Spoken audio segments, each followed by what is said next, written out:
Yeah, it's getting a little dark in here, but I went ahead and cut this, and now I'm going to just set it back down in there. And these back clips, I just push and snap that back down. And like I say, not all of them are the same. That's just how these happen to be. And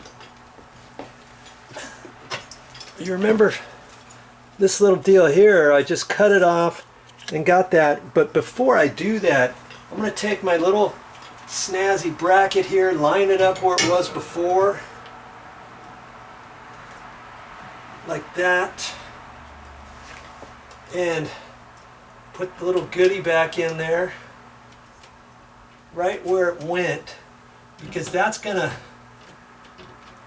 keep that up straight. And I'm not gonna screw it, remember? I'm just gonna tap it in there because that did not have threads on it.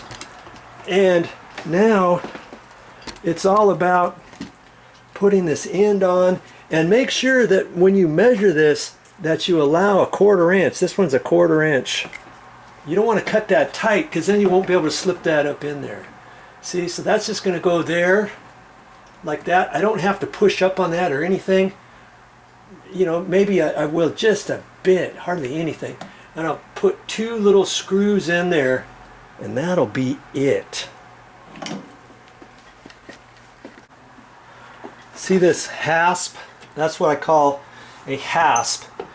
How you screw it here and it goes around the corner, and then you put the other little deal here, and now I can put a padlock right there. I went to the store and I got 2 padlocks with the same key. So in the other closet, the same setup, just like that, and I'll be good.